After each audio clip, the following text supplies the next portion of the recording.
بسم اللہ الرحمن الرحیم۔ حصہ نمبر 54 میں ہم نے ابھی پڑھا کہ کیسے دوبارہ جو مکی لشکر تھا وہ پلٹنے کی واپس تیاری کرنے لگا کہ دوبارہ ہم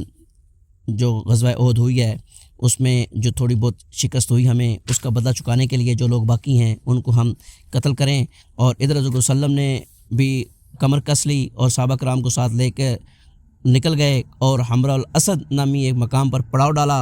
اور وہاں پہ پھر اس کو پیغام پہنچایا کہ ہم تمہارا پیچھا کر رہے ہیں۔ ابھی اسی جنگ احد کے باقیات کا سلسلہ جاری ہے، کیونکہ مکی لشکر ابھی راستے میں بیٹھا ہوا ہے، وہ نہیں چاہتا کہ ہم واپس مکہ ایسے ہی شکست کھا کر پلٹیں، ہم کچھ نہ کچھ کر کے جائیں۔ رسول اللہ صلی اللہ علیہ وسلم نے اتوار کے دن حمراء الاسد تشریف لے گئے تھے۔ دوشنبہ، منگل اور بدھ یعنی 9، 10 اور 11 شوال 3 ہجری تک وہیں مقیم رہے۔ اس کے بعد مدینہ واپس آئے۔ مدینہ واپسی سے پہلے ابو الاعزہ جمعی آپ صلی اللہ علیہ وسلم کی گرفت میں آ گیا۔ یہ وہی شخص ہے جسے بدر میں گرفتار کیے جانے کے بعد اس کے فقر اور لڑکیوں کی کثرت کے سبب اس شرط پر بلا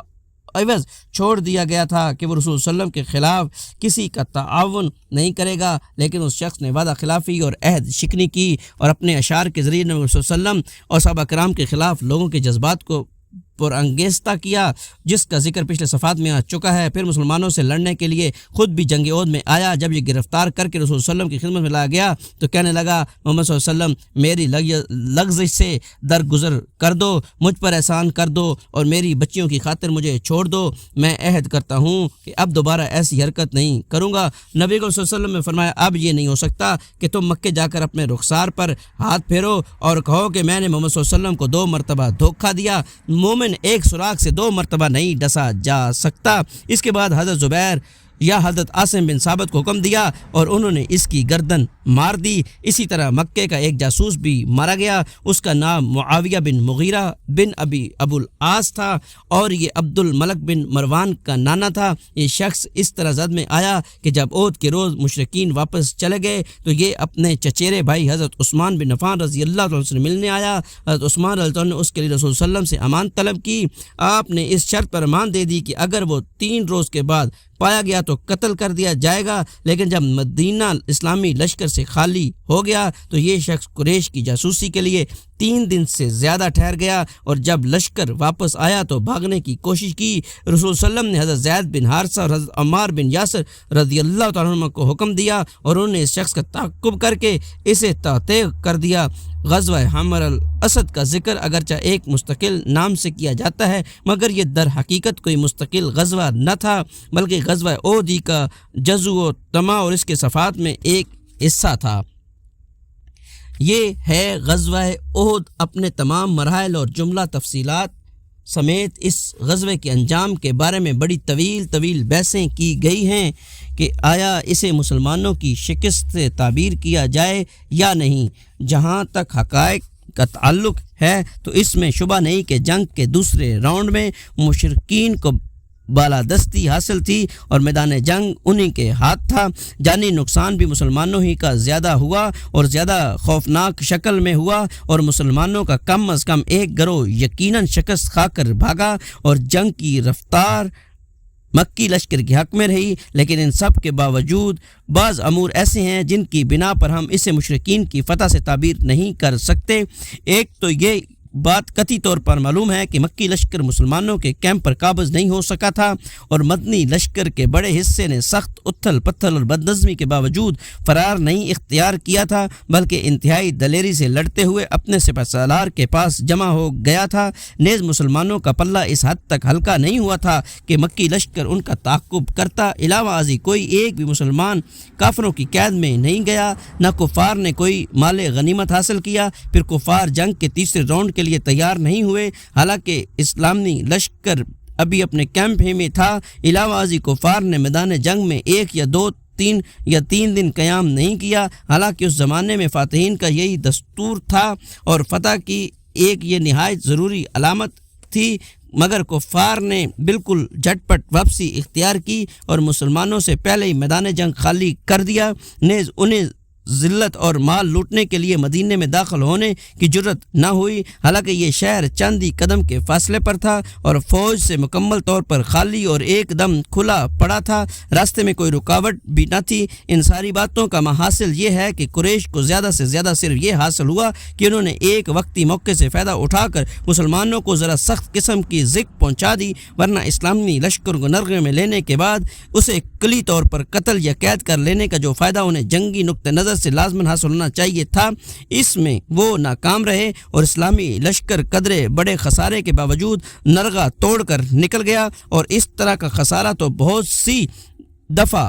خود فاتحین کو برداشت کرنا پڑتا ہے۔ اس لیے اس معاملے کو مشرکین کی فتح سے تعبیر نہیں کیا جا سکتا، بلکہ واپسی کے لیے ابو سفیان کی عجلت اس بات کی غماز ہے کہ اسے خطرہ تھا کہ اگر جنگ کا تیسرا دور شروع ہو گیا تو اس کا لشکر سخت تباہی اور شکست سے دوچار ہو جائے گا۔ اس بات کی مزید تائید ابو سفیان کے اس موقف سے ہوتی ہے جو اس نے غزوہ حمر الاسد کے تئیں اختیار کیا تھا۔ ایسی صورت میں ہم اس غزوے کو کسی ایک فریق کی فتح اور دوسرے کی شکست سے تعبیر کرنے کے بجائے غیر منفصل جنگ کہہ سکتے ہیں، جس میں ہر فریق نے کامیابی اور خسارے سے اپنا اپنا حصہ حاصل کیا، پھر میدان جنگ سے بھاگے بغیر اور اپنے کیمپ کو دشمن کے قبضے کے لیے چھوڑے بغیر لڑائی سے دامن کشی اختیار کر لی، اور غیر منفصل جنگ کہتے ہی اسی کو ہیں۔ اسی جانب اللہ تعالیٰ نے اس ارشاد سے بھی اشارہ نکلتا ہے، قوم مشرکین کے تعاقب میں ڈھیلے نہ پڑو، اگر تم الم محسوس کر رہے ہو تو تمہاری ہی طرح وہ بھی الم محسوس کر رہے ہیں،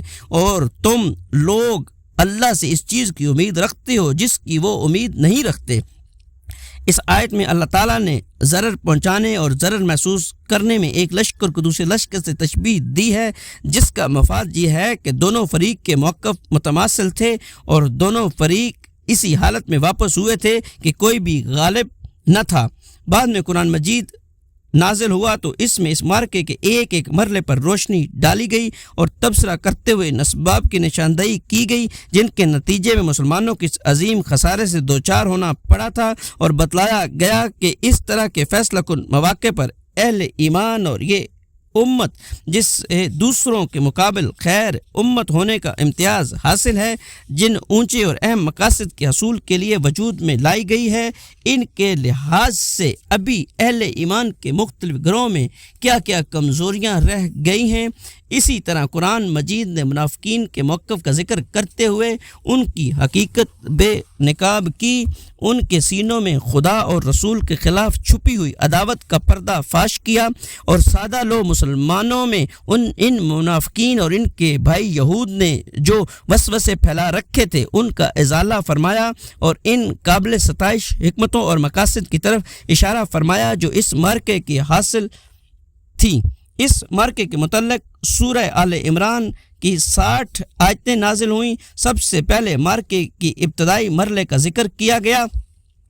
یاد کرو جب تم اپنے گھر سے نکل کر میدان احد میں گئے اور وہاں مومنین کو قتال کے لیے جا بجا مقرر کر رہے تھے، پھر اخیر میں اس معرکے کے نتائج اور حکمت پر ایک جامع روشنی ڈالی گئی۔ ارشاد ہوا، ایسا نہیں ہو سکتا کہ اللہ مومنین کو اسی حالت پر چھوڑ دے جس پر تم لوگ ہو، یہاں تک کہ خبیث کو پاکیزہ سے الگ کر دے، اور ایسا نہیں ہو سکتا کہ اللہ تمہیں غیب پر مطلع کرے، لیکن وہ اپنے پیغمبروں میں سے جسے چاہتا ہے منتخب کر لیتا ہے۔ بس اللہ اور اس کے رسولوں پر ایمان لاؤ، اور اگر تم ایمان لائے اور تقوی اختیار کیا تو تمہارے لیے بڑا اجر ہے۔ علامہ بن قیم نے اس عنوان پر بہت بسط سے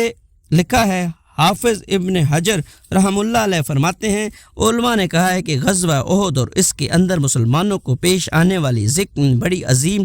ربانی حکمتیں اور فوائد تھے، مثلا مسلمانوں کو معصیت کے برے انجام اور ارتکاب نہیں کے نحوست سے آگاہ کرنا، کیونکہ تیر اندازوں کو اپنے مرکز پر ڈٹے رہنے کا جو حکم رسول اللہ صلی اللہ علیہ وسلم نے دیا تھا، انہوں نے اس کی خلاف ورزی کرتے ہوئے مرکز چھوڑ دیا تھا اور اسی وجہ سے ذکر اٹھانی پڑی تھی۔ ایک حکمت پیغمبروں کی اس سنت کا اظہار تھا کہ پہلے وہ ابتلاء میں ڈالے جاتے ہیں، پھر انجام کار انہیں کو کامیابی ملتی ہے۔ اس میں یہ حکمت پوشیدہ ہے کہ اگر انہیں ہمیشہ کامیابی حاصل ہو تو اہل ایمان کی صفوں میں وہ لوگ بھی گھس آئیں گے جو صاحب ایمان نہیں ہیں، پھر صادق و کاذب میں تمیز نہ ہو سکے گی، اور اگر ہمیشہ شکست ہو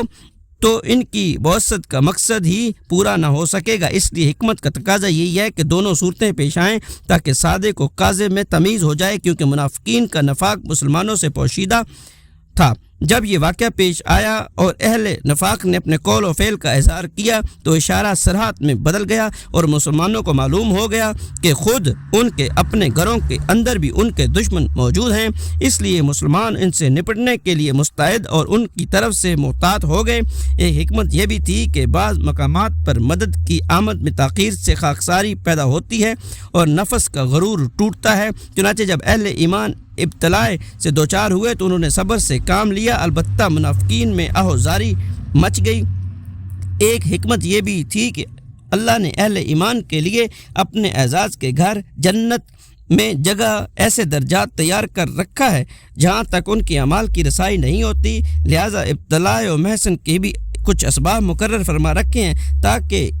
ان کی وجہ سے ان درجات تک اہل ایمان کی رسائی ہو۔ اور ایک حکمت یہ بھی تھی کہ شہادت اولیاء کرام کا اعلیٰ ترین مرتبہ ہے، لہذا یہ مرتبہ ان کے لیے مہیا فرما دیا جائے۔ ایک حکمت یہ بھی تھی کہ اللہ اپنے دشمنوں کو ہلاک کرنا چاہتا ہے، لہذا ان کے لیے اس کی اسباب بھی فراہم کر دیے، یعنی کفر و ظلم اور اولیاء اللہ کی ایذا رسانی میں حد سے بڑی ہوئی سرکشی۔ پھر ان کے اسی عمل کے نتیجے میں اہل ایمان کو گناہوں سے پاک و صاف کر دیا اور کافرین کو ہلاک و برباد کر دیا۔